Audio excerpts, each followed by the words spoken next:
Good evening to everyone in Alberta, Canada, and beyond. It is Wednesday, March 20th, 2024, and I'm Kerry Lambert, and I welcome you to an online webinar, Evening of Solutions for New Alberta, brought to you by the Alberta Prosperity Project, also known as APP. APP's purpose is to educate, inspire, and unite all Albertans, businesses, and organizations to protect their prosperity, individual freedoms, rights, and self-determination by empowering the Alberta government to restructure Alberta's relationship within or without Canada. Of course, we wouldn't be able to do this without your help. If you can, please share this webinar. If you can, please tell us in the comments which city or town you're watching from, as well as what platform you're on. That helps me to actually determine where we should be, or maybe you've even got another idea of where we should be on. So right now we're on Facebook, Twitter, YouTube, LinkedIn, and Rumble, as well as after this live, we go back, edit out the parts that maybe there's some internet problems or stuff like that. And then we repost them again on all those platforms, as well as on audio and video sites like Apple, Spotify, BitChute, and Vimeo. APP is member driven with a goal of 1 million plus members to help steer the political process. And you can go and check out a little bit more about us at our website, albertaprosperityproject.com. Check that out. We do take memberships. Memberships are 1 year for $20, 2 years for $30, 3 years for $40, or you can make a donation. And I know if you are a member already, we ended up having an email blast today that basically just said, I'm going to read it if you don't mind. Give me it's really, really quick. Alberta is on the cusp of a significant transformation. At Alberta Prosperity Project, we envision a future where our province stands independently as a beacon of sovereignty to the rest of Canada and the world. To achieve this goal, we would appreciate your help. We are raising funds and recruiting volunteers for an active door-knocking campaign that will begin in mid-April. We aim to raise awareness about the potential changes an independence referendum can bring to the people of Alberta and highlight the prosperity and freedom that would come with achieving our goal. Just have to do a couple of quick little changes here. We aim to find 600,000 individuals willing to vote yes with an independence referendum when an independence referendum is passed. Albertans, our goal may seem daunting, but it is achievable with your assistance. Please join us. Your contribution, be it financial or as a volunteer, can make a crucial difference. Donate a monthly gift of $10 a month. Will provide the marketing materials and social media we need to spread this message. You can also sponsor a billboard. We're going to be talking a little bit more about that in a future episode, but we want either 1 or 2 or maybe 100 billboards. I'm kidding. But a lot of billboards out there. We want this mission to become mainstream conversation, and a billboard on a busy highway is definitely something that we're looking at right now. And of course, volunteering, we are looking for people to lead our campaign in each community. And for those who want to help with door knocking, training will be provided. Together, let us build a future that is truly yours, sovereignty for Alberta, and that was signed by the Alberta Prosperity Project. So I wanted to read that out loud so that everybody knows. And if you want to be able to get a little bit more info, you can always go to bit.ly/abvoteyes. And of course, we always take a look at the ticker here. We're at 16,000, well on our way to the 600,000 that we're anticipating. So please do check that out. I'm going to hide that for a second. As you can tell, I'm on my own here. And so little juggling. We'll see what we can do here. Tonight's episode, I'm really looking forward to this. It's called UNDRIP and what it means for Albertans. And if you don't know what UNDRIP is about, we actually done a couple of videos in the past. I'm just going to call up, if you go to the Alberta Prosperity Project Rumble page, you will find that we did a webinar last year with Rayanne Spotted Bull, and that was done in March of last year. How timely.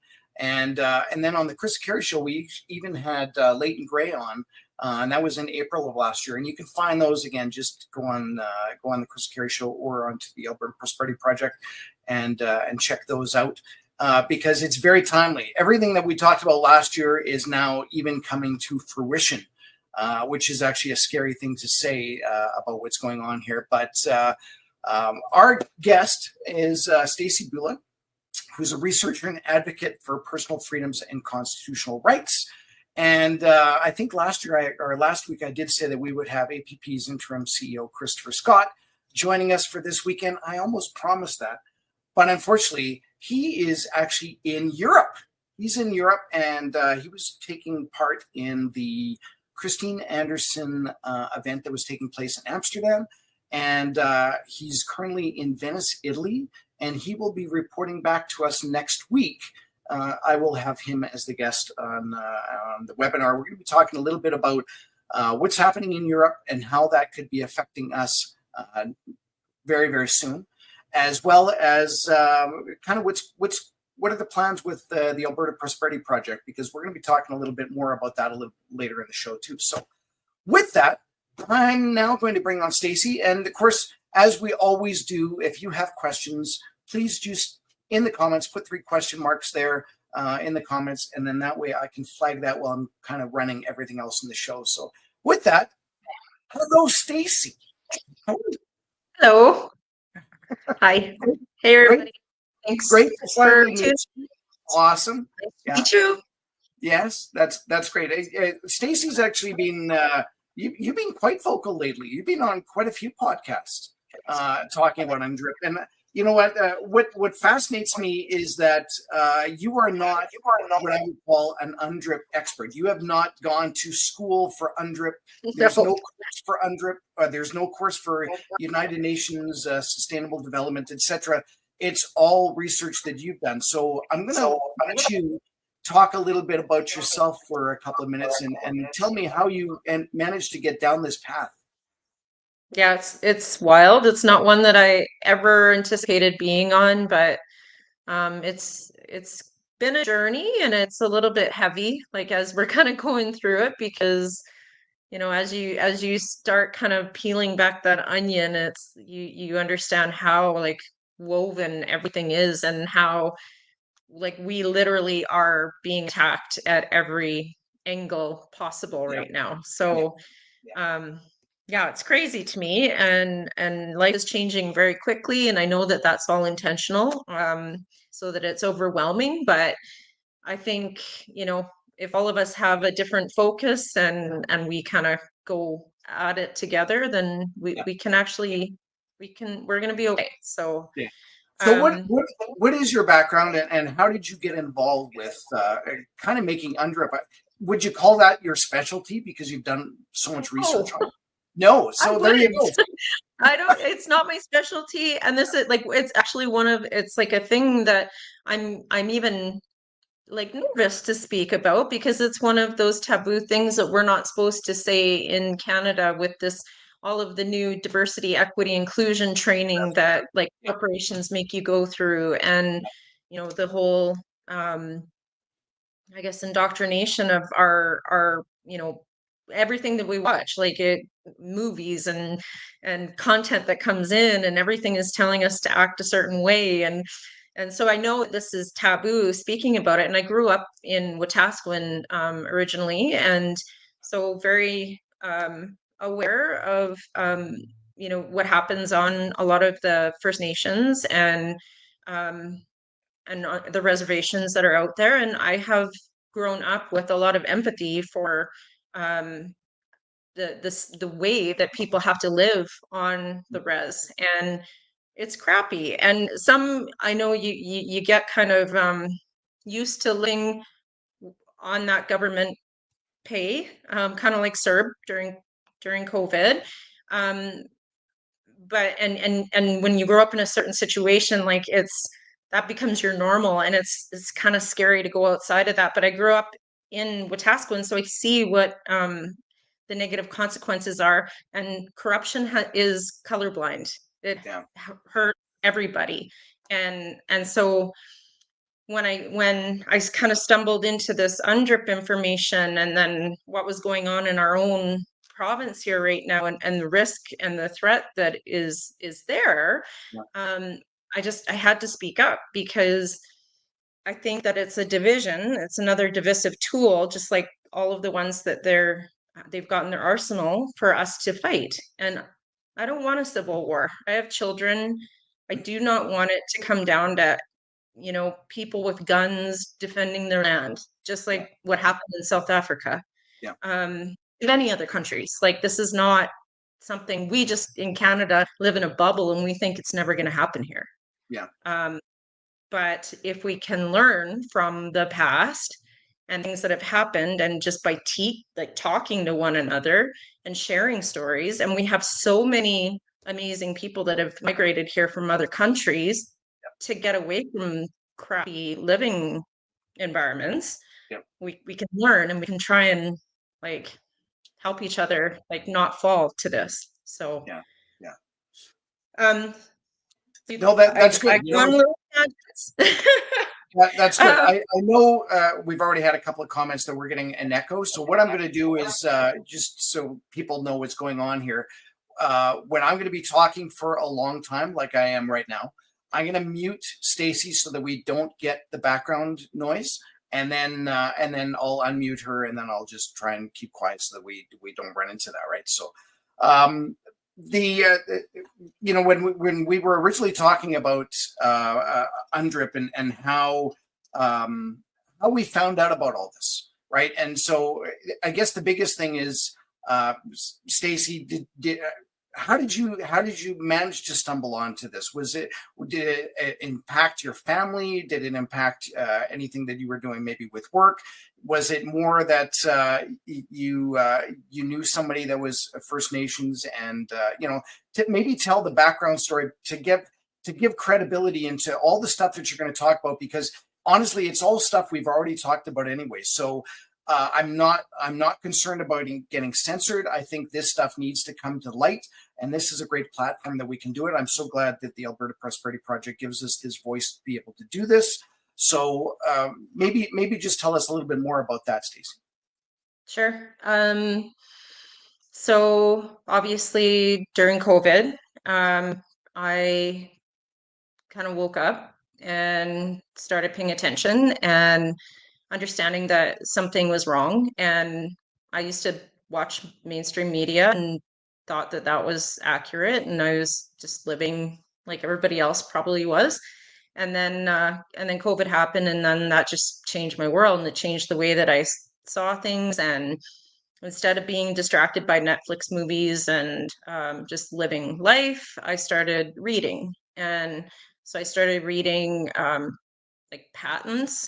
I started reading, different papers on different medical treatments, because obviously I didn't know where to put my loyalty, but something felt kind of weird and something felt wrong. And so with work, at the time, I was at the BC Natural Resources Forum, and obviously, like me, like in alternative media, they were covering what was happening in New Zealand and Sri Lanka and Brazil and Australia with the implementation of UNDRIP and the wording and the legislation that was kind of coming down through United Nations, through the different global leaders that were kind of implemented in the different countries. Now over there, was it called UNDRIP? Like, is that a universal statement or a universal term? So yeah, like it is like the United Nations Declarations of the Rights of Indigenous People. Mm-hmm. And that's what it is called with the United Nations. There you go. Yeah. And but I was at, just so people know, if you actually wanted to download this, just go on to UN.org and do a search for basically UNDRIP. You can even type in UNDRIP, but more technically, it's the United Nations Declaration on the Rights of Indigenous Peoples. And there is a document there that outlines basically, it looks all nice and fluffy. And as everything that we've seen, it looks like, you know what, this is a great idea. Why isn't everybody not just implementing this anyways, until what we're going to be talking about tonight? Going to page 27 on there.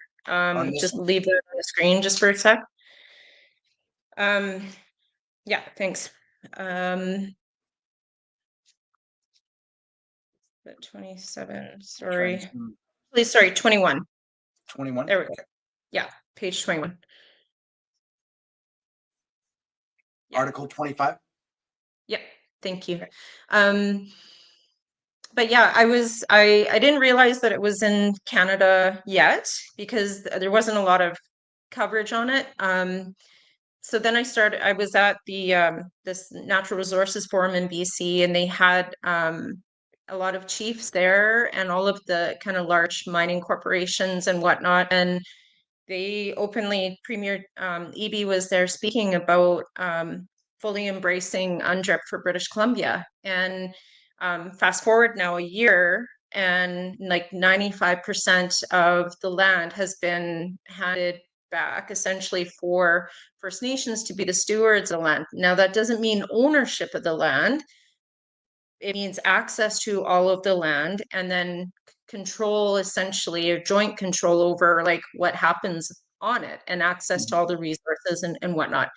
Um, and like I know that like the controversy behind this is that when you look at the pushback in Australia, there were and this is what kind of brought my awareness up, is that there were Native people in Australia that were with the party, or like the people that were pushing back against it, the colonizers, because Mhm. there's a really big narrative about, you know, the negativity about, because of the color of our skin being white, it's like reverse racism, which they say is not actually a term.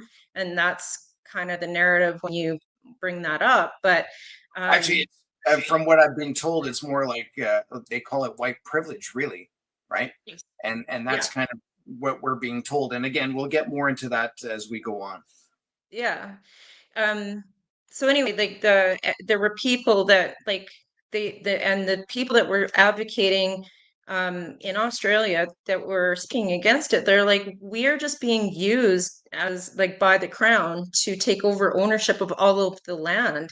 And they didn't want like a huge riot and civil war, and they already were like fatigued from COVID and all of that Mhm. Yeah, craziness, right?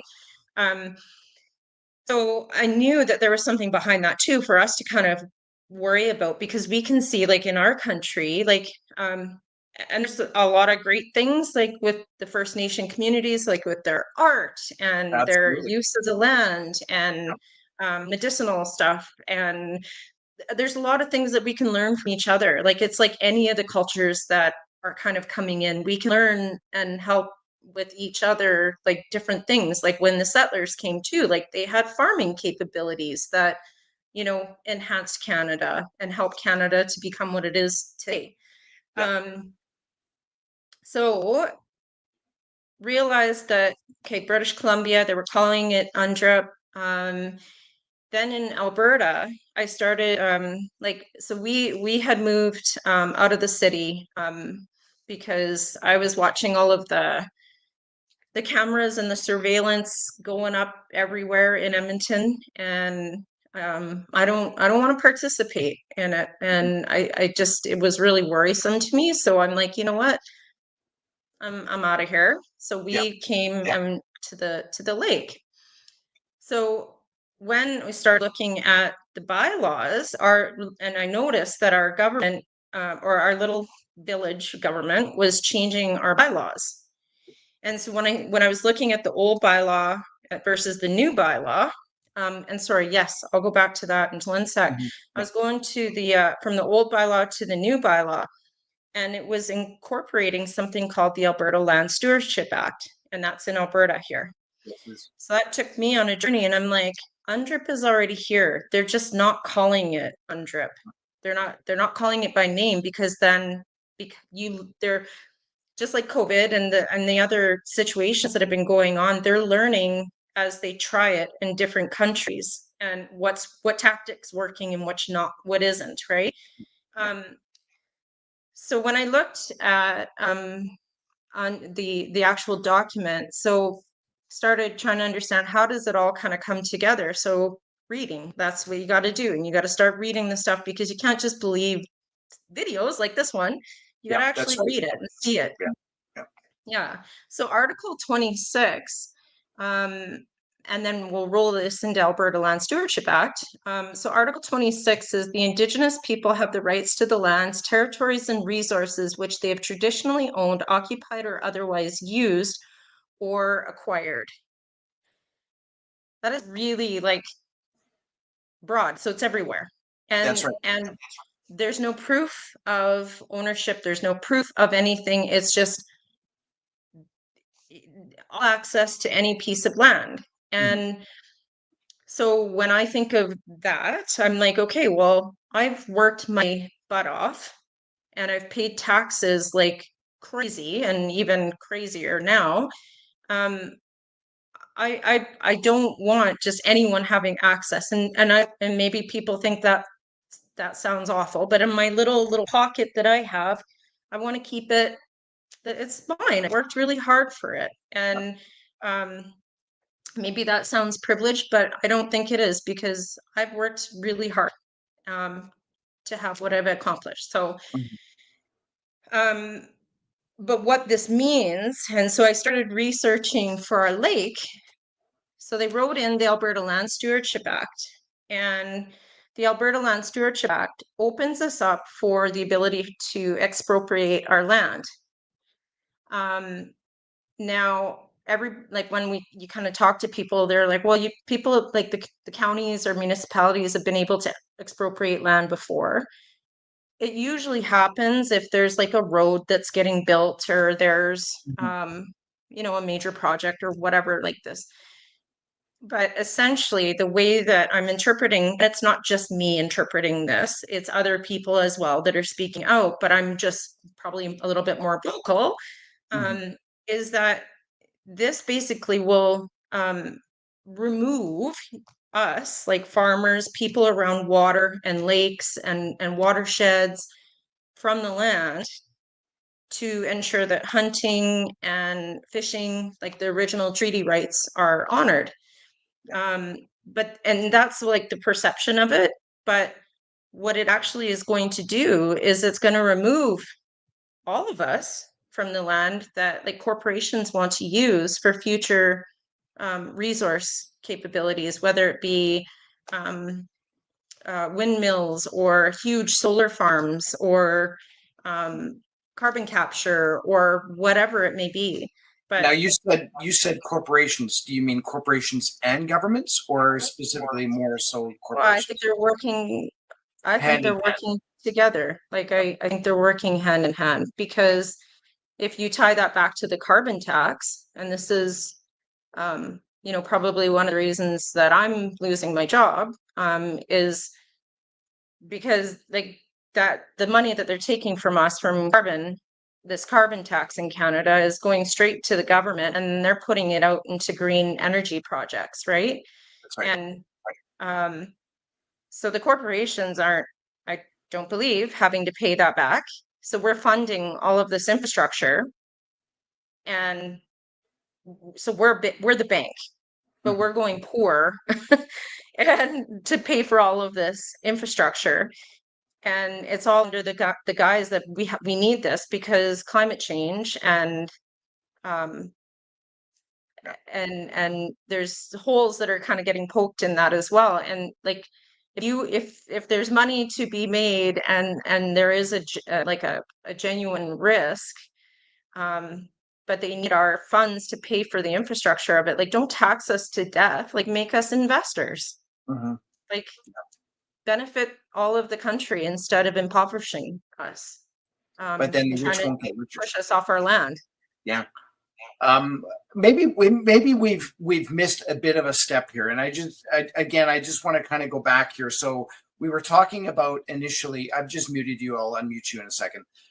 We talked initially about how the UN is basically looking at this land and basically saying, okay, it originally belonged to the Indigenous people, right? And I know there's already been people that have posted in the comments saying, well, aren't we all Indigenous people because we're all of the land, right? But according to what they're looking at from the UN is basically the First Nations people, the original settlers before, we'll just call ourselves Europeans or immigrants, if you want to call it that. So we end up having this. We're told that over and over and over again that we're we were basically brought in into this world. We're in Canada, and yet we shouldn't even be here because the land itself belongs ideally to the people that were here before, First Nations, right? And I'm getting into some controversial type of topic, and again, these views are not necessarily my own. They're may or may not be part of APP, and I just want to have this little disclaimer. But for me, one of the things that really opened up my eyes was when I was going to school. We ended up doing Lord's Prayer. We would do a O Canada. And if you've been in school lately, they don't do any of that. They do the land acknowledgements. And for me, I again, nice and fluffy on the UN side. Yeah, it sounds like this is a great idea. But for me, it makes the person that's listening or being involved with it, listening about the treaty, it makes us feel like we're guilty or that we're ashamed about being born into a country like we are. And I think psychologically that will end up going a little bit further so that when the UN finally does come in and says, you know what, we're going to give this land back to the original settlers, the First Nations, and they can then do what they need to do with the land, we'll fold like a house of cards, because it just sounds like, yeah, you're right. You know, we shouldn't be here because we've been told time and time again at all the sporting events and all the school events and anything where there's a large group of people. We're told that in Canada, for certainly, there's these land acknowledgements. So I just wanted to bring that up because I think that is a good thing to recognize that that's how they're getting into this whole conversation about UNDRIP and basically taking away our land and our rights. And so with that, I'm just gonna get Stacy to talk maybe a little bit more about that as well. And I've certainly noticed that too, even just driving by my school, the school that's near me. There's different flags up there. There's the Canada flag, which is now at half mast. I'm not exactly sure why. There's the Alberta flag, and they do have another flag up there, which honestly, I don't even know what it is, but I'm going to assume it's like a treaty flag. I haven't done enough. I haven't even gone and knocked on the school, but my guess is that any of the students in there probably would know what that flag is about. And yet here, I haven't even been taught about it because I'm not in the school system anymore. Right. So, but yeah, I just wanted to bring that up with Stacy to give us for a little bit more of this conversation. Well, but and Kerry, you bring up a good point, because if you go on the federal government's website and you look at the tactics for implementing UNDRIP in Canada, yeah, it's all there. And so it's all like they're like, technically you're not even allowed to talk about UNDRIP without sharing all of the documentation. You can't like do little snippets. There's a legal kind of clause in there so that, because they anticipate that we're going to go through it and then pick out stuff and go, hey, this is worrisome. Like, what do you mean by this? So they don't want people picking out snippets. And because the broader picture, it does sound like very good. We all know that the crummy situation that First Nations have been in on their reservations and whatnot. Like, there is no denying that. Where it comes down to is who's responsible for that. And in terms of it being deflected, that this is a generational thing, and this is the colonizers and the white people, all you're doing is creating racism.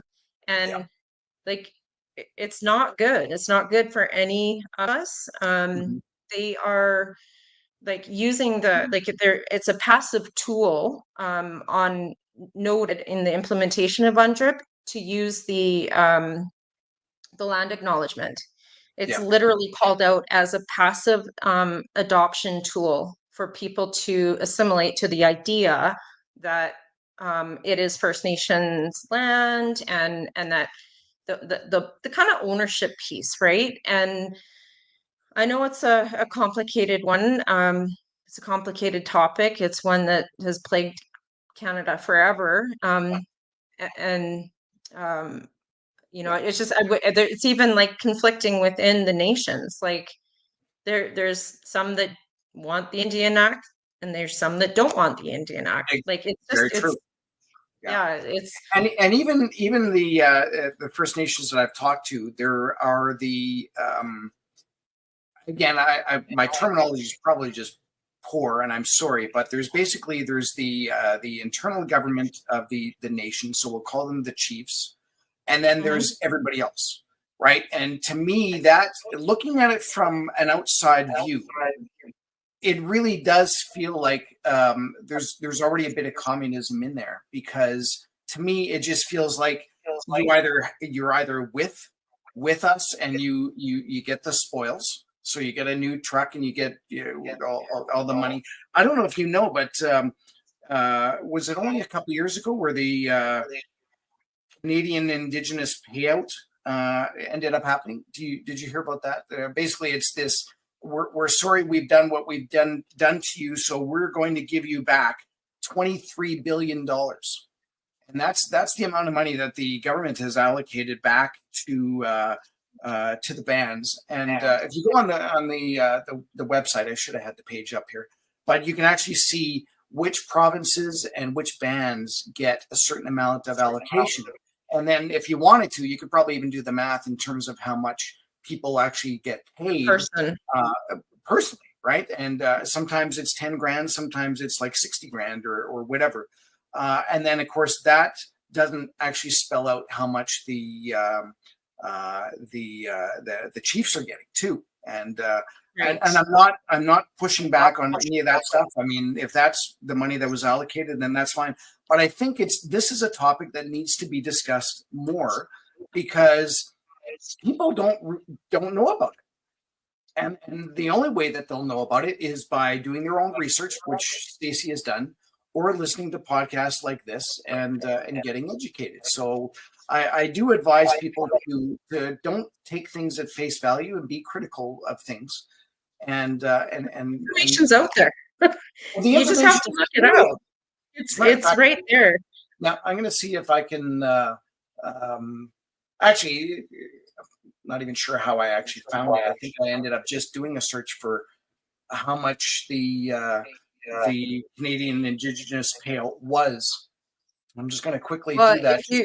But also too, like Kerry, like if you go into the Fisheries Act, so this is like, so if we bring this to like the Alberta Land Stewardship Act, so the Alberta Land Stewardship Act, it actually came into play in 2009, and it's just right after Harper adopted the UN agenda, the sustainability goals. And this, like in Alberta at the time, it was actually Stelmach that was at the helm and said, like, we're going to implement this Land Stewardship Act. And there's some really good videos. Keith Wilson is a lawyer in St. Albert, and he did a really good video like back in 2009, like calling out like, this is not good, you guys. I've got some documentation, like people have come from like Peace River, and they had an assessment, a legal assessment done by the Brownlee barristers and solicitors on the Alberta Land Stewardship Act and the risk associated to it. So people have been bringing me documents saying, check this out, you're not even going to believe this. And so the risk associated to this, because yes, it's been in and it's been in there for a long time, but there was a lot of flaws in it. And so they didn't have, this is a long game. So they didn't have everything all set up in the back end, because when you start going through all of the different divisions that have been set up, like the land and the land tribunal, the different environmental stewards that they're training, because they had to put all these people through government training of what they're going to go out and look for the environmental stewardship piece, right? Because they're putting, it's not like we've got Gookums and hereditary kind of people that are actually coming out and saying like, this is like what the land used to look like, and this is how we're going to improve it. And then they're just being involved in the decisions, and they're doing surveys at our lake. The concern is like, I saw a survey by with Alberta Environment, and there's a video with a woman named Glynis Buffalo, and so she put a survey out to Muscatchees to see like, okay, so what do we need to do with this lake, and what needs to be done to fix this lake. Well, as you start going into the Stewardship Act, this is also going to be playing into these water plans, these regional plans. And that's all based on water. They've taken our province and they've broken it out into 7 different areas. So the water is going to be the first topic. And you can see the narrative kind of building with like, oh, drought, extreme drought, extreme drought. They're going to push for like smart meters on everybody's on wells, because there's not going to be enough aquifer support. It's all of this is like governance to moderate what people use, because we're being too abusive to the land. And that's the language in the reports leading up to the implementation of this Alberta Land Stewardship Act. And it's, humans and their cumulative damage that they've created. And then when you kind of put in the UN agenda, so it's like by 2030, we want 30% back to 30% of the land back to pre-industrial, and that's pre-farming. So like pre-industrial stage. And then by 2050, we want 50% back to pre-industrial. Like the people that are coming up with these concepts, it's just so, I guess extreme is a good way to put it, that where do you want all of us to go? And really, are we that harmful? Like this narrative is, sure, there's some bad apples out there that are doing things and they need to get caught. If they're harming the environment, they're dumping their crap in locations that it shouldn't be, and they're not properly managed. Like we need the proper management of those systems and proper governance of those. But our police are people, they can't do it. So because they're not being supported. So it's a really weird catch-22. Like, so there's a couple bad seeds, but they ruin it for everybody. So then let's just bring in ultimate control. Like, no thanks. Like, I don't know. No, that's definitely for sure. A couple of comments have come up in terms of, so how does this all fit into a one world government? How does it fit into the World Economic Forum? How does, there's 193 UN countries out there, and they've all signed on right now with the Sustainable Development Goals. As a matter of fact, I'm just going to call that up. We've shown this graphic a few times just to show and reiterate. Everything looks all nice and fluffy, right? No poverty, zero hunger, good health and well-being, quality education, et cetera, et cetera. You can go on the UN sustainability goals. Yeah, it all sounds great, but then how do we get to there? And basically, the way that it is the United Nations will come in and just take away the land, and they will now be in charge of everything. And that's the quick nutshell. But how do they actually get to that point?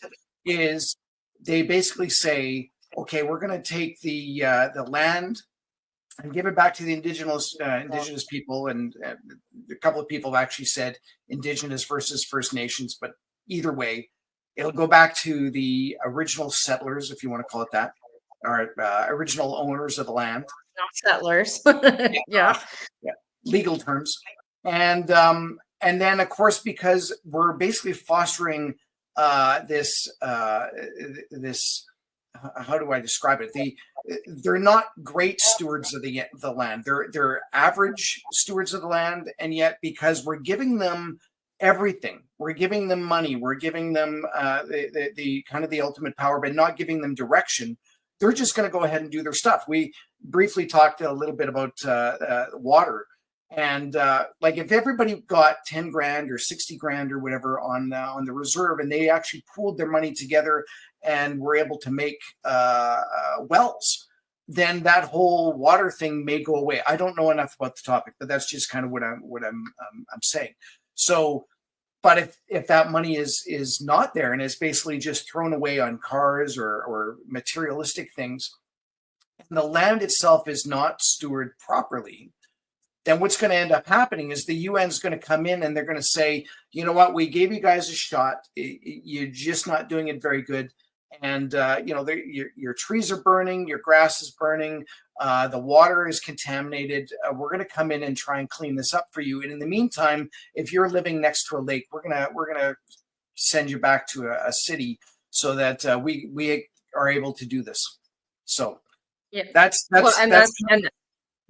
yeah, it's cumulative. Yeah. Like, so if you like, we have algae blooms that happen out here sometimes, right? And then we get whitefish kill off, but we have we have whirling disease right now with some of the lakes and the fish in Kananaskis and in Waterton. And basically that just means, and that's been happening for a couple of years, but specifically this year they just came out that they're actually closing all the lakes up in Waterton and in Kananaskis. You can't go fishing. You can't, as far as I know, you can't take any even canoes on them. Is kind of what they're saying, is that no, you cannot enjoy the lakes. You can stand back and you can look at them, but you can't actually. Yeah. Well, that's even out here, because it's like in the setback that's in the documents, it's 100 or like 96 feet is the watershed setback. If so, majority of the lots are like 150 feet. Yeah. So that eliminates everybody that's lakefront, like, and so it's like get away from the lake. And when I brought this up to our council, it's like, well, we're gonna have to do whatever's there. Well, there's two things. We're gonna have to do whatever we have to do for the greater good. So that was one comment. And then the other comment was, they're never going to do it. Yes. Never going to. That's what I hear all the time. Never going to do it. Never going to see that. They would do that. And then, but I'm hearing stories that, yeah, they are doing it, and they're doing it strategically in small little places. And so that it's like pick them off one at a time. And then how do people fight? Because even with the land rights tribunal, like U of A has a website that shows you so it's the land property rights, Alberta land rights, and they walk through what regulatory and constructive taking is, and that's part of the Alberta Land Stewardship Act, and all of it is like all about land conservation. But if we want to roll this back to this whole one world government piece, I investigated like who the consultants were for our community that were hired to come in. And so the company that was hired, they were educated at Dalhousie University. Okay. So then I went down the rabbit hole of, okay, well, Dalhousie University, searching it up to see if they had any connection with World Economic Forum. Lo and behold, leaked documents between Klaus Schwab and Dalhousie University on Treaties 21 and the Club of Rome, and implementation and training of the students that are basically coming out of that to implement the forum's goal, right? And with the forum, when you do some hits on there, like you can see like I can't remember if the number was 13, like 13 contributors to like policy development from Dalhousie. And like U of A, U of C, U of S, like Action for Canada, I think, had put out all of the universities that had significant connections with the WEF. And so that's so I kind of went down that, and I'm like, okay, so and realistically, like this is the part that makes this so powerful, is that when these kids get out of school, they've been taught Yes, they have. the education system, and then they go into these universities and they want to do good, like they want to help, they want to be lawyers, they um be They want to make the world a environmentalists, better, they want to make the world a better want to place. do good, right? Yes. Yeah. um and they're told like that certain things are bad, and then that just kind of forms who they are, and then they learn how to come out and then be put into those roles that change what our way of life, I guess, Yeah. is, without actually understanding the back end of perhaps like financial motivations or control motivations. Or so I think majority of people actually have really good intentions, but they just don't understand that some of the ramifications, or maybe they are super passionate about it and they do think that this is the right answer. But when number one, in the before this Alberta Land Stewardship Act, or the regional plans, when those were getting worked on, and changing of the bylaws and the land use bylaws for our province in Alberta, the group that was hired was a company called the Ideas Group, and they're out of the UK, and they're actually in national defense. They develop processes and protocols for national defense. Okay. And they also have a technological tool that is an inventory kind of thing for everything that's on the land. And that's with all of the different countries. So that wasn't kind of the first company, I guess, that was hired to kind of look at our land use framework. Then the next was the Praxis Group. When you search up Praxis, and you got to start, like, the words that are used actually take you down different areas too. And Praxis is a Marxist theory. So Praxis is, it's a Marxist theory. Okay. And then you start reading the wording of the survey that was put out to Albertans, and it was, what are you willing to give up to, and how you live right now, to save our earth and save our planet? What are you willing to give up? And we've been sold that, like, our land is so stressed and everything is so stressed, but like, we are so small potatoes. Like, we have 5 million people in Alberta. In Alberta, And our landmass compared to Germany, for example, we have 85% more landmass and way more minerals and resources and water and everything. And they have 87 million people. Yeah. And the language in this stuff, sell it to us, is that our land is super stressed out. It just doesn't make sense. Yeah. Well, it makes sense if you know why they're saying it that way. Well, it does. Right? It does, yeah. But I think that's the thing, is that we have to have these conversations. And I always say, have the difficult conversations with your family and friends, and tell them what is actually going on, because people just, somebody said to me the other day, we were all ignorant about this. And it's like, I don't like the word ignorant, because ignorant almost means stupid. I think we're just naive. We were out living our own lives. And then really for me, when COVID hit, and that really opened up my eyes into, why was my business shut down, and what could I have done? And really, it ended up just going down this rabbit hole of what we're talking about right now. And it's amazing how even things like UNDRIP, that I didn't even know what UNDRIP was up until about 2 years ago. And now I wouldn't say it comes up in everyday conversation with my friends that we gab with, but there's always this mesh of things that we talk about. So, we were just briefly talking about the how the land acknowledgements was shame and guilt, and I'm just going to mute you again. And it was the same thing with truth and reconciliation. It's about climate change as well. If we can feel that we've done a really bad job on taking care of the planet, we will gladly hand over the land to someone else that will be, in theory, a better steward. But yet we know that they're not going to be a better steward. They're basically just looking at it and looking after getting our land and our resources and taking it from there. And I think what we need to do is just get a hold of our elected officials, because that's their job, and saying, we're not going to stand for this. We just do not want to have any part of this.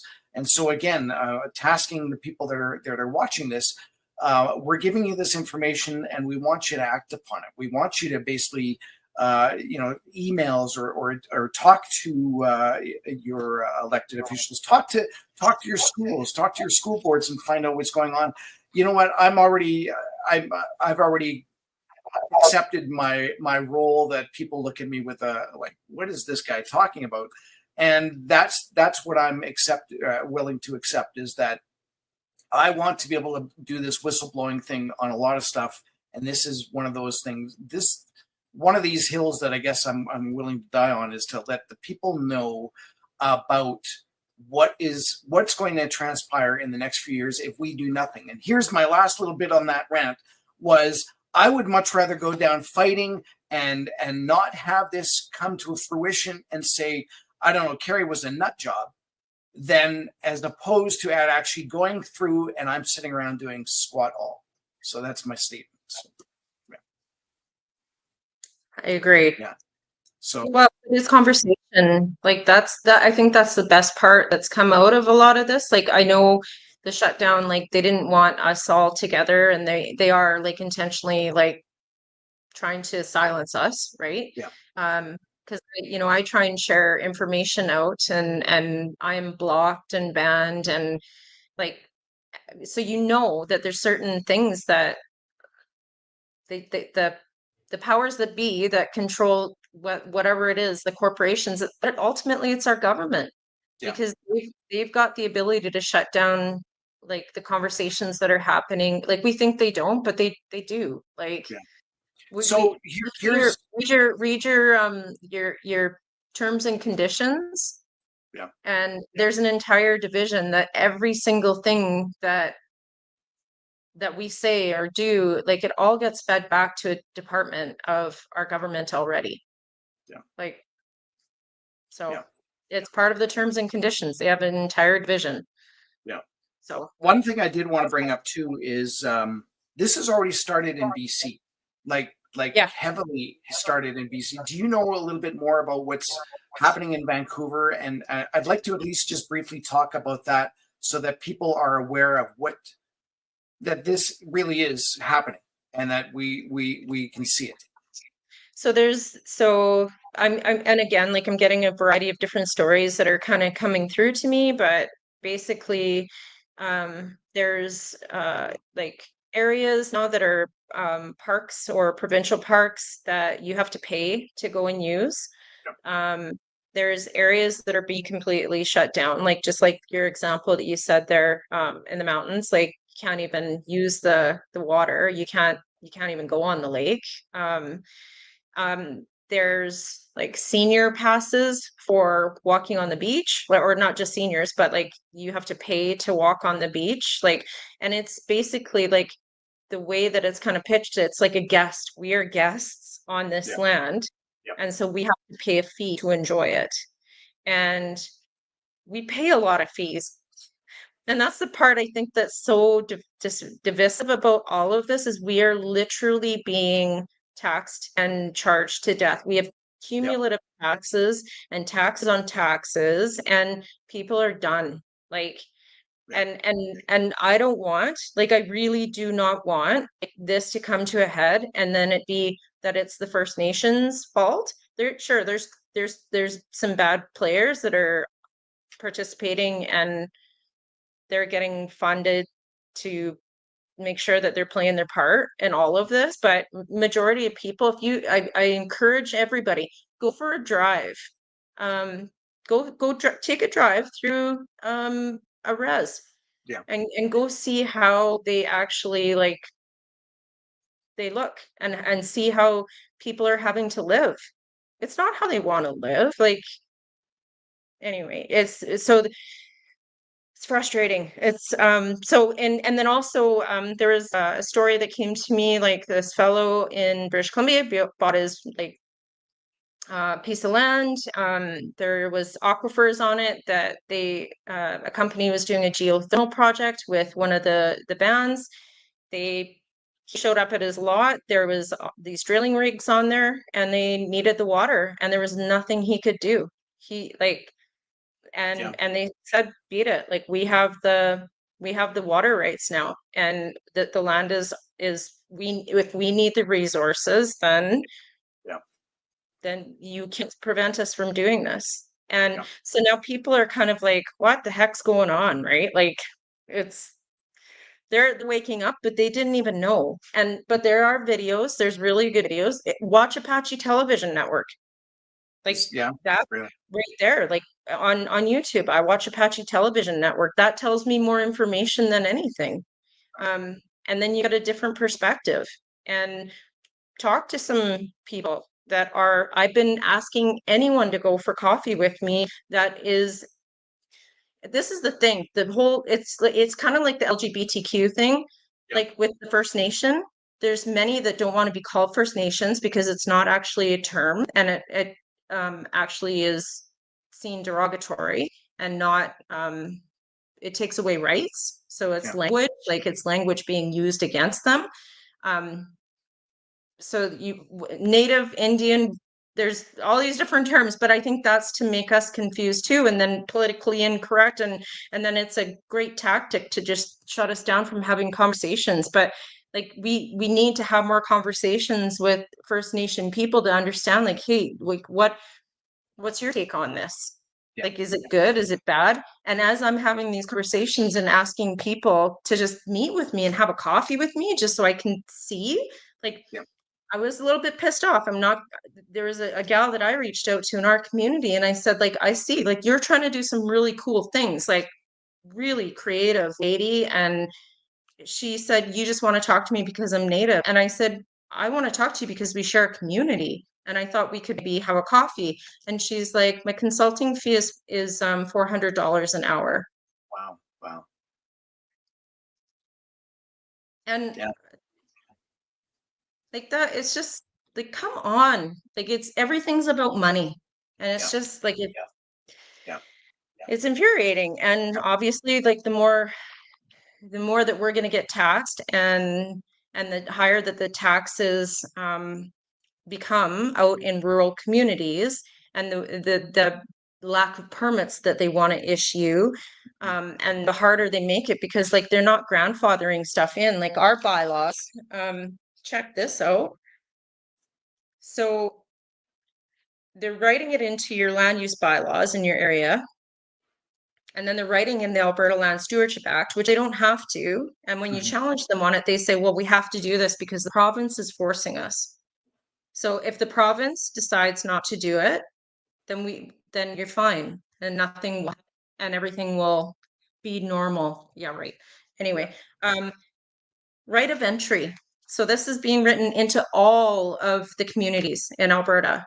And whether your consultant is the company that did ours, whether it's Stantec that is doing it, it's the same template. K3, I think, is another company name. They're working off the same template. They want all of us to be on the exact same page, and they're adding this language in here. So it's right of entry. A designated officer may enter the property outside of the identified period if, in their opinion, a possible violation constitutes an immediate health, safety, or environmental concern. That is access to and this is not fire, ambulance, police. This is, and I asked the question, I'm like, well, who's this designated officer? Well, it could be, they're like, we're not sure. Like, it could be anyone. Okay. So like you're just giving anyone access to my house. So Well, and then definitely in an they're writing emergency. Yeah. We've seen that yeah, in an emergency. Calgary floods, the flooding down in High River. I mean, they were basically just they could go into anybody's house, and they did. wow. Yeah. They're So, writing and again, if imprisonment. there's They're writing an imprisonment. So if a fine is not paid, the person is liable for imprisonment for not more than 1 year or to both fine and imprisonment. yeah, yeah. Like imprisonment. What I'm like, what fines are you talking about? Like what fines are you planning on issuing us? Like the fines that I saw in ours before all of this, before they implement or wrote in Alberta Land Stewardship Act into this, which also you can't get a fine list from that one either because it's still in development. Hmm. Like they wrote this in with a blank check. Yeah. Like and there's That's so much scrutiny over this. Like um, it's all ESG scores and sustainable development, cumulative effect on human endeavors. Um, the in carrying out the purpose of the act, in carrying out the purpose of this act as specified in subsection 2, government must respect the property of other rights of individuals and must not infringe on those rights with due process of law and to the extent necessary for overall greater public interest. hmm. So who's Yeah. determining that? Yeah. Well, this is definitely a topic we could talk hours on. We're at about an hour. I'm going to go back, and I know there were people that did make some comments, and I can't. Some of these I can't answer. Some of them we may not be able to answer, but there are definitely comments. I'm going to say, let's see.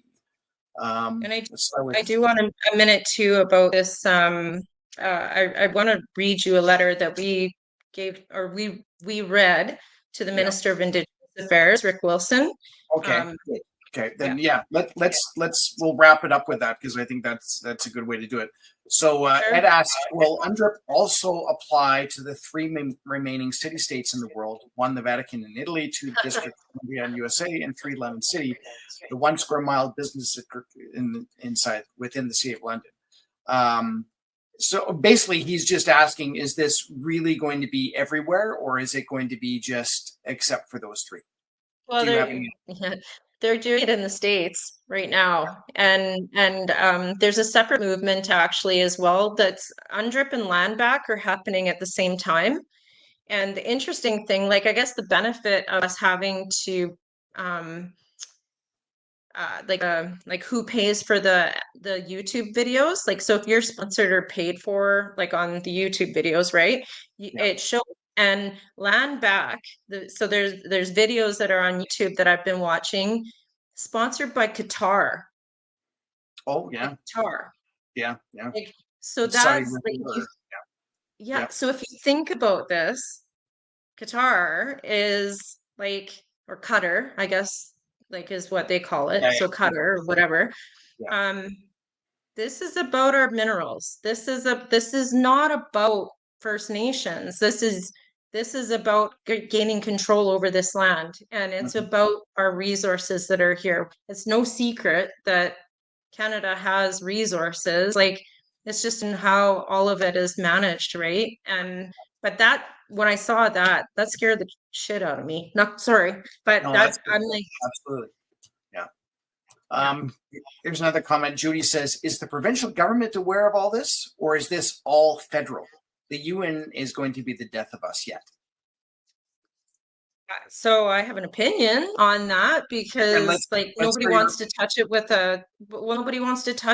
a 10-foot pole I agree. because it's like they're deeming it as one of those topics Yeah. like LGBTQ, like women's rights, all of the things that they're using against us. Indigenous is no different. They're using them again so that we all are divided instead of actually realizing like we all kind of want the same stuff. Like we want to be able to feed our families. We want to have a job. We want to be able to have a roof over our head and be taken care of, like for some healthcare needs or whatever. Like we're not that Yeah.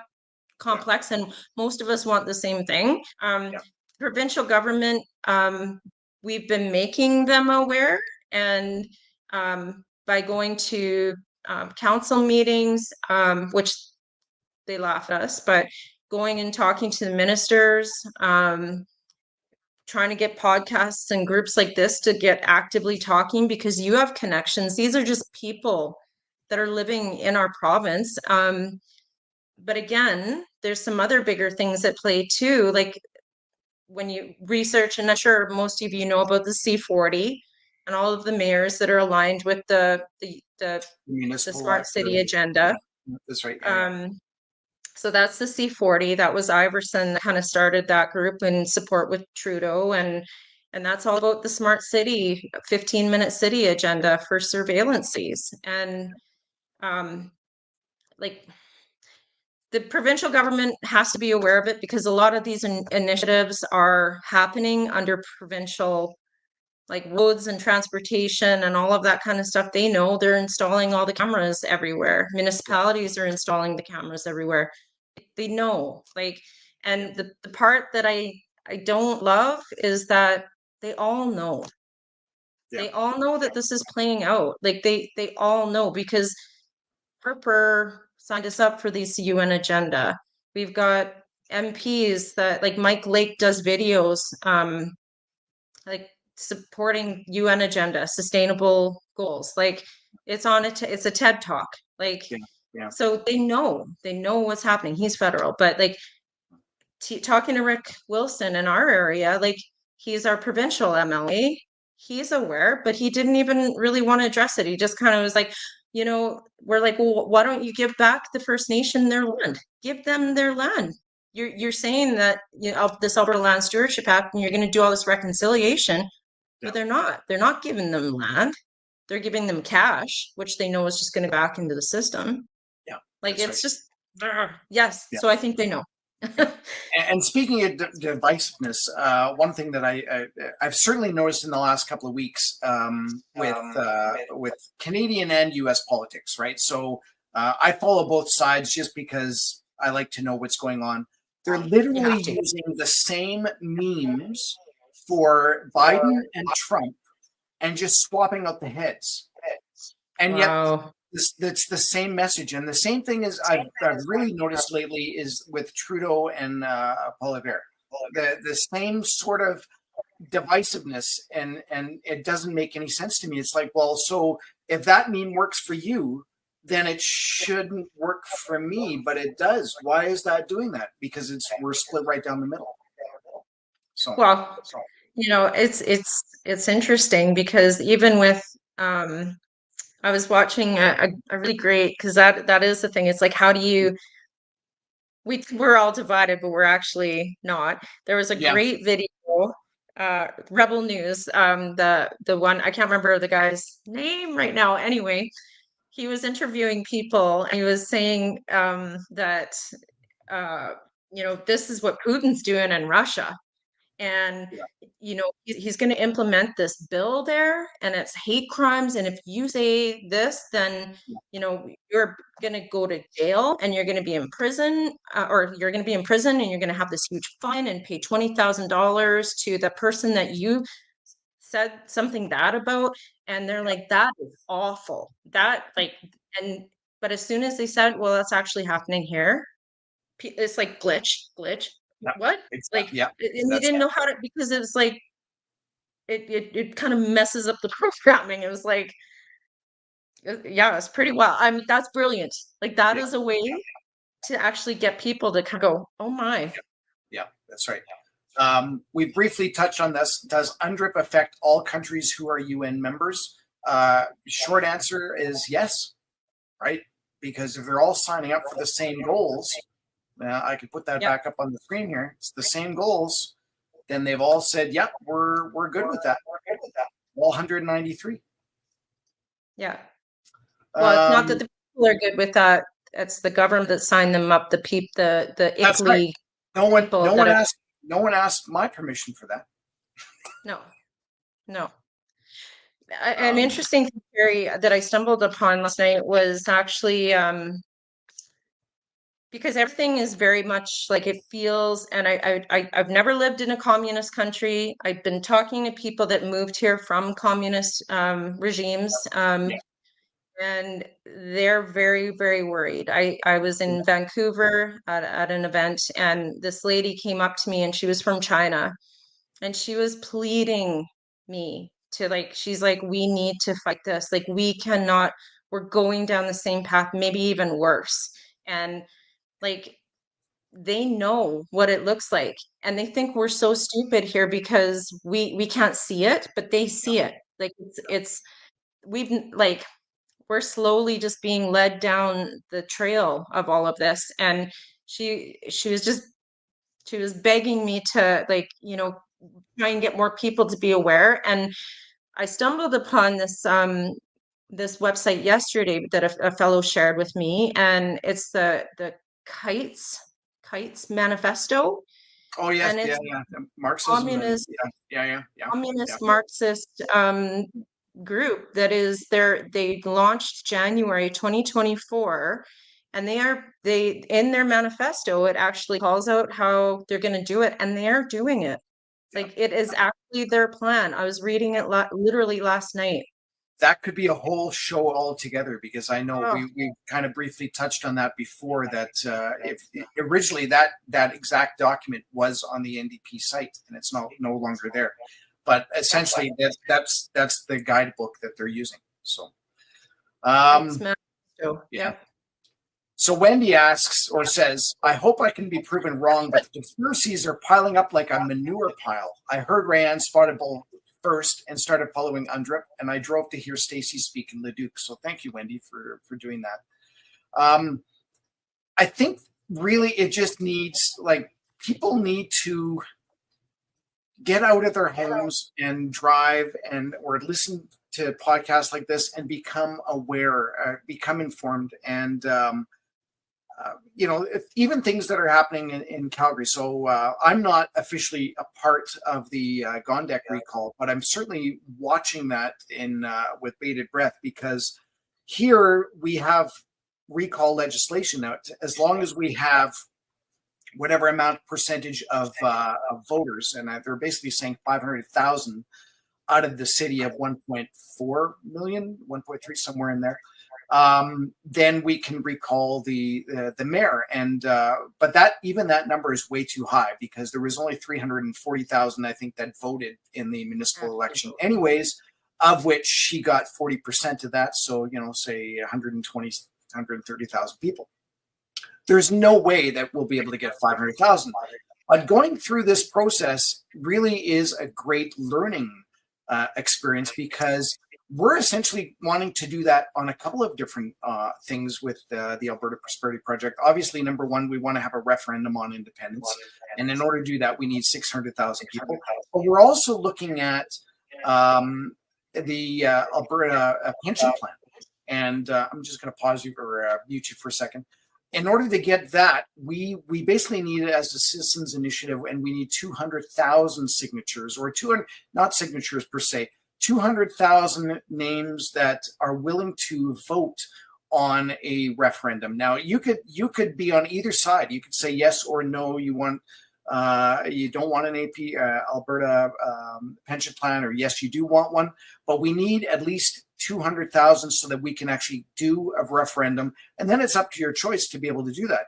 And going through this process with the recall of the Calgary mayor really opens our eyes as to the limitations that they've done on purpose in order so that we can't do this. It's almost unachievable, right? But we know that going through this process and letting people know what's going on with it, there was two ladies, for lack of a better word, I'm just going to say ladies, that did some vandalism to one of the Gondek signs. That has had 400,000 views on social media. So there are currently more people that are aware of the sign that got vandalized than there were that have actually signed up for the recall, right? And that's the power of social media. So if we can get word out that what we want to do and somehow make it viral, and then maybe we can actually make some change in this world, and certainly here in Alberta. So that's kind of tasking what people are watching. We definitely want to have you guys out there being our voices. We're only talking amongst ourselves here, but we need you guys to get out there and talk a little bit more too. So we just do a few more questions, probably another 15 minutes or so. Let's see. Judy asks, they never really owned land. They were roaming encampments following the buffalo. How did they own land? And that's in regards to the First Nations. Do you want to maybe have an opinion on that? Yeah, I think that's an excellent point, though. Like, and that's definitely a topic that's coming up right now, right? Because the numbers, like, and from our meeting that we had with Rick, and we were asking about, we're like, how, like, what is the numbers? Like, because when you look at the amount, like, there's these claims coming back that people when they were determining how many people were here, they were off hunting and they weren't around, so then the number is wrong. So now there's claims coming back that the number, like, when if you look at like Statistics Canada or whatever, like there is like about 200,000 is what I've found so far. But what I've found is very different than what I'm being met with some of the conversations, because what I found was that there was 200,000 First Nation people, Native people, that were in Canada when the settlers came here in the 1600s. That was like a number that Stats Can had. But now the claim is that there was 30 million, and they were basically either hunting or they were killed by disease, obviously, that settlers brought because they were interacting with one another and whatnot. So there is, like, in terms of owning land, like, I do agree with you. Like, it would have been a foreign policy at all, like, because that's how they didn't look at the land like that, and they didn't have to have ownership because that wasn't how their society was positioned. But it's like anywhere in the world now,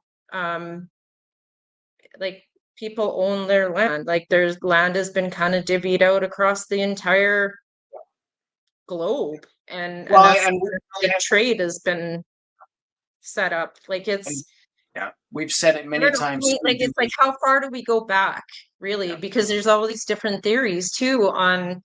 I'm Viking, like, I'm Norwegian, so there was theories on the Norwegian kind of That's right. individuals that were in Canada, and they had been here as well. And so there's all these, so it's like, well, how do you determine what is truth and what is that actual number? And we have a hard enough time having statisticians come up with what we've got for people nowadays. Like, it's hard. Like, and so it's storytelling. It becomes the art of storytelling and whose story is the best. And right now they're literally deleting so much stuff on the internet, and they're rewriting books.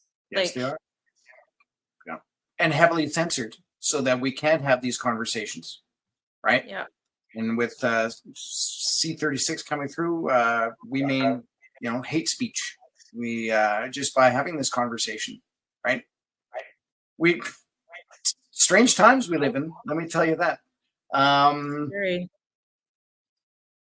Charlie says, we see it. 90% of people in our country think we can vote it away. That's where the stupidity comes from.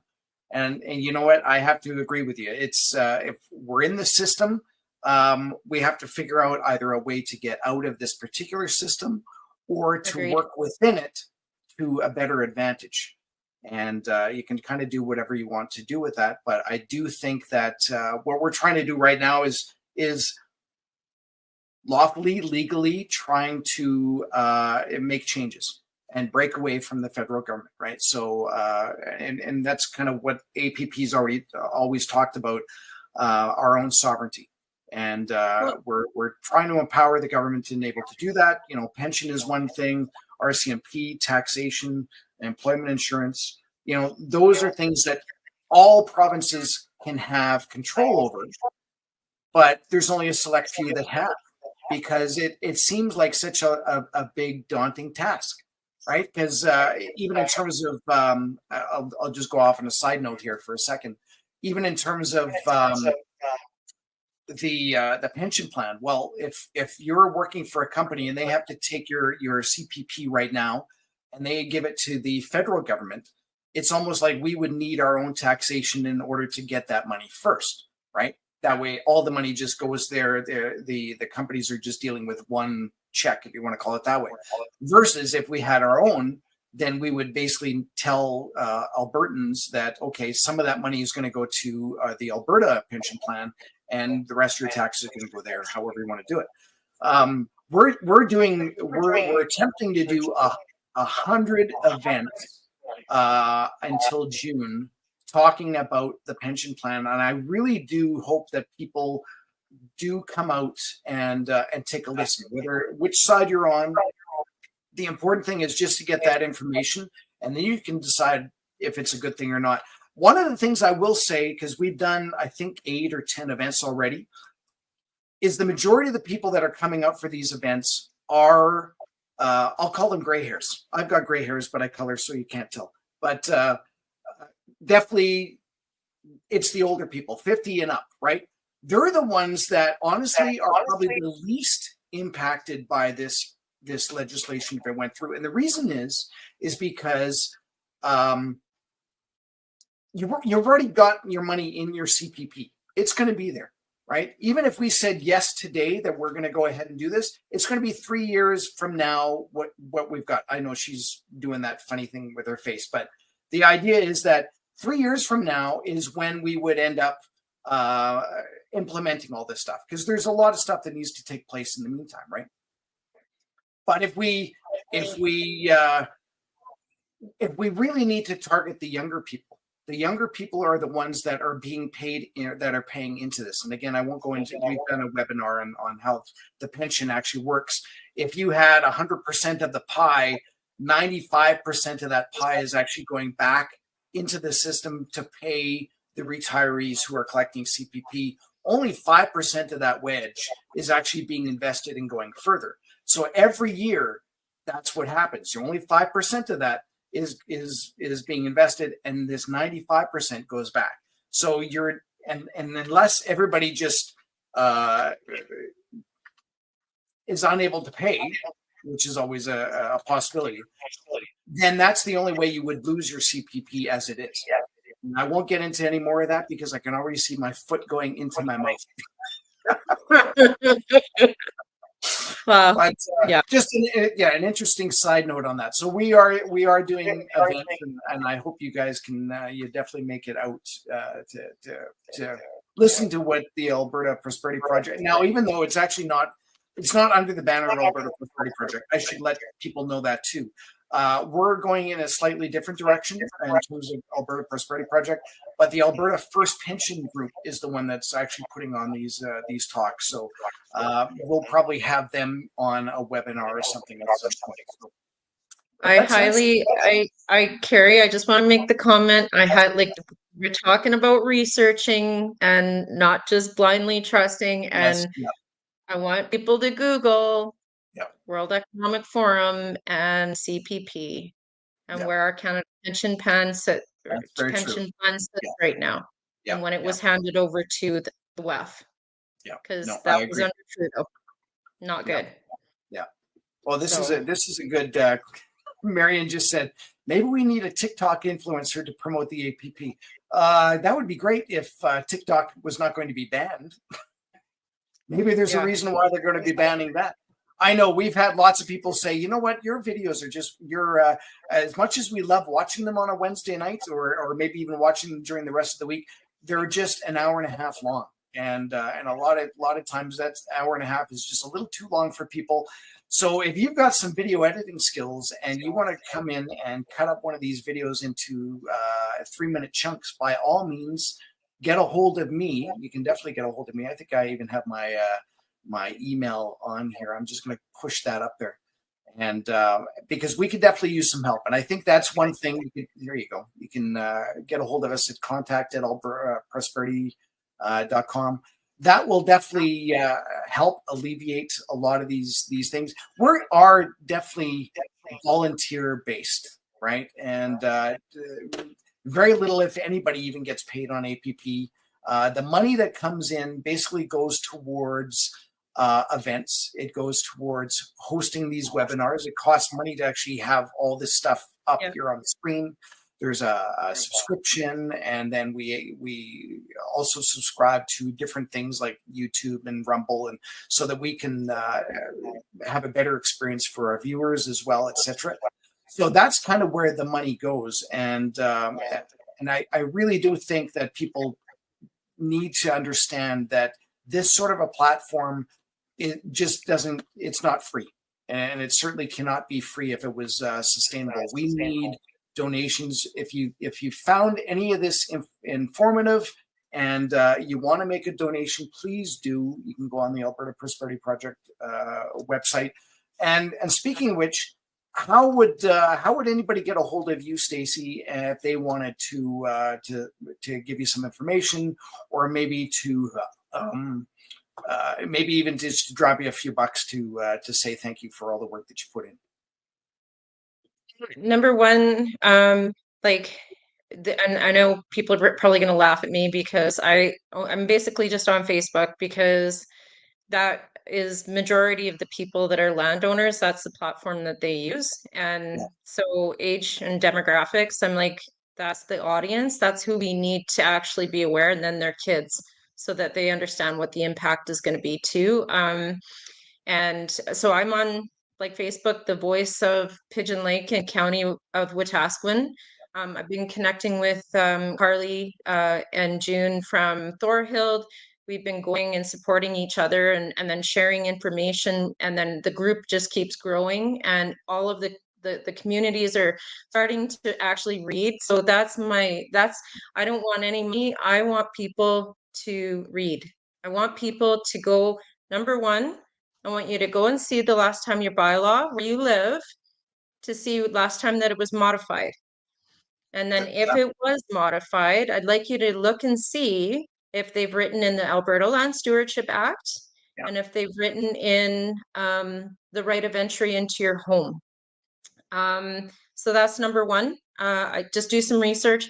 Number two is pay attention to intermunicipal development plans.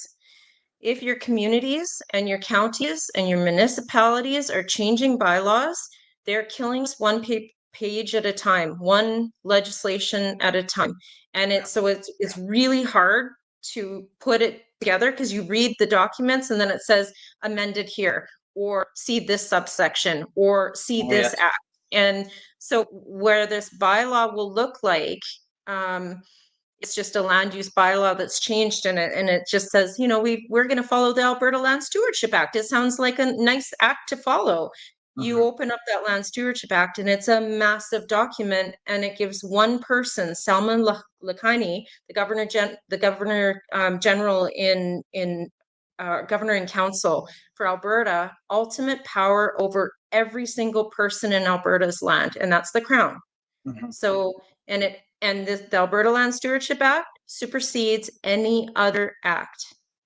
So the Fisheries Act, any other act, this supersedes it and takes precedent. So look to see if it's all been written in. If it's not been written in, and they're trying to write it in, go on to the municipal. So the people that did our consulting was the municipal planning services. And they've got a list who the communities that they've already done, and the communities that they're responsible for. It's right on that list. So if you live in that community, you will know that bylaw, that is that blanket bylaw, has probably been put forth to your council, and maybe it's been adopted, because they pass it when people aren't paying attention, and they know we're not paying attention. So we need people to pay attention.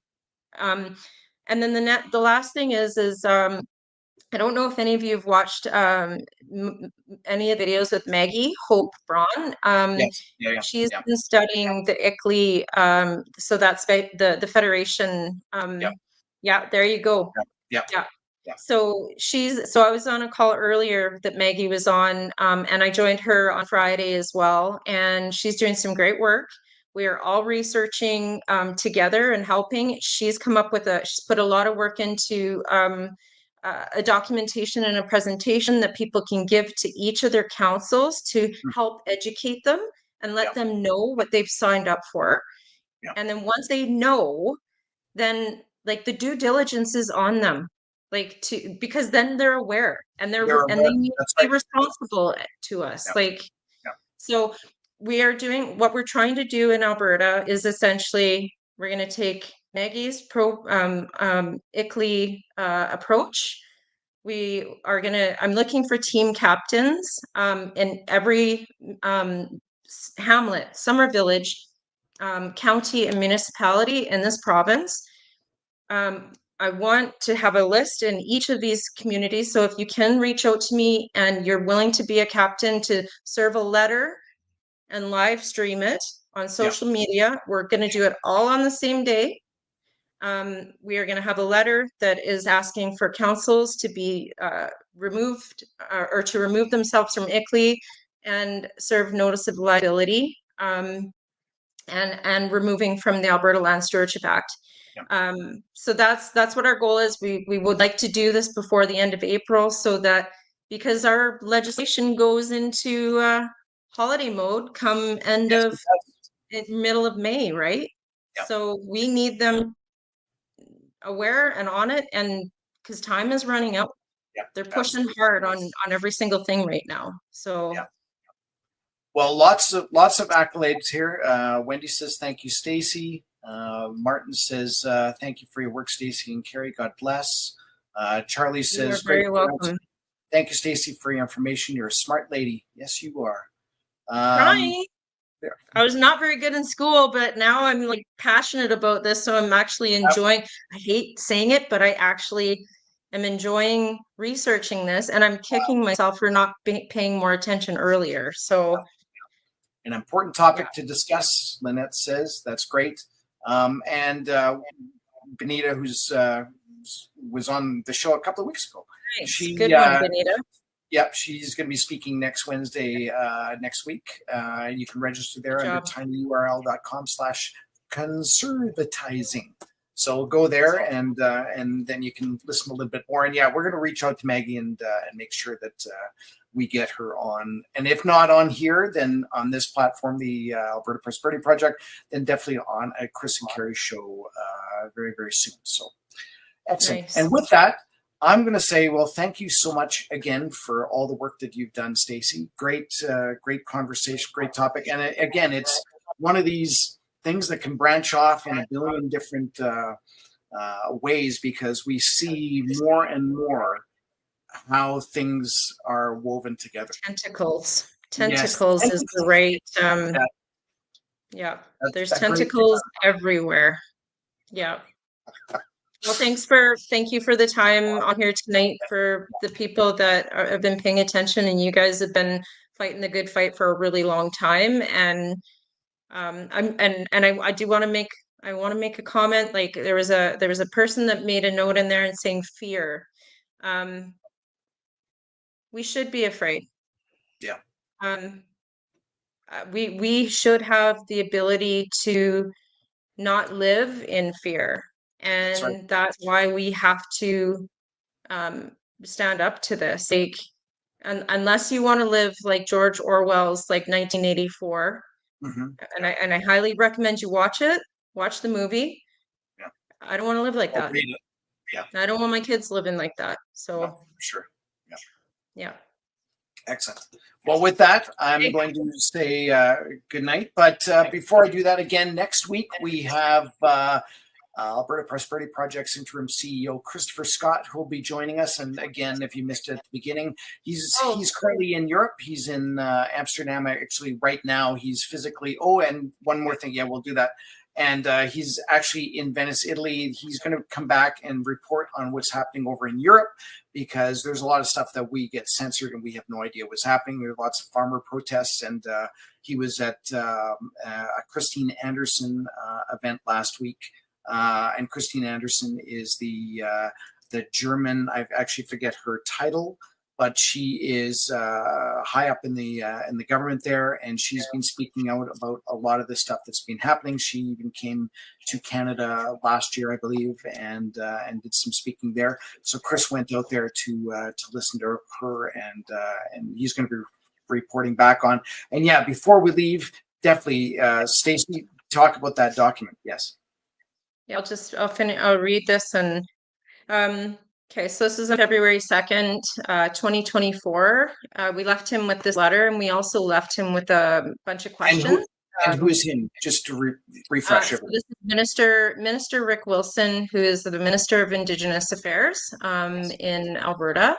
And this is the meeting that we had in his office with 20 of the farmers in our in our community. So attention, Minister Rick Wilson, we meet with you today to request that you table a growing concern about the rights of Albertans and Canadian citizens, inclusive of all colors of skin and historical ethnicity. In a country where there are new regulations in respect to hate crimes and discrimination under the umbrella of diversity, equity, and inclusion, many of us are feeling that we are being targeted specifically based on the color of our skin, which is white. We are being called colonizers, racists, extremists, and radicals, and we are being demonized in the education system to our Indigenous fellow Canadians and to our own children, who are psychologically being fed to feel shame about who they are. Reverse apartheid will not lead to a healthy, safe, loving, and cohesive Canada. We have paid our taxes, contributed to society and building of Canada and its social government programs through our labor, our resources, and our precious lives. We request that a review of this harmful attack on white humans cease immediately. Yeah. We have reviewed UNDRIP and the term decolonization and its focus for Canada. We would like you to explain what this means for Canadian citizens of all skin colors born in Canada holding Canadian passports. We are aware of the UNDRIP policy that the federal government is endorsing across our nation right now, and how the Alberta Land Stewardship Act is an arm of this movement. We are following the land claims in BC, Nunavut, Ontario, which brings us to our own province of Alberta, to which you too reside. You own property and you have a growing family. The Alberta Land Stewardship Act, which is being written into our community bylaws and legislation, provides the legal arm of enforcement through land expropriation. All of this is supported by the Alberta Lieutenant Governor in Council, Salma Lakini, who has ultimate veto power under this act. We understand that she was placed in this powerful position under the advice of Justin Trudeau to Jason Kenney in 2020, and we have growing concern over the intent of this act.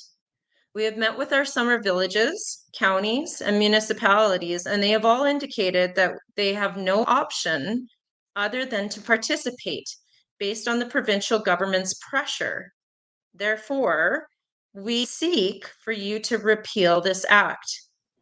Please see the questions that we respectfully ask you to have answers back to us by March 1st. To report to the citizens of Alberta based on your perspective as an MLA in the Wetaskiwin-Muskogee District, the Minister of Indigenous Affairs, and neighbor, businessman, friend, and father in Alberta.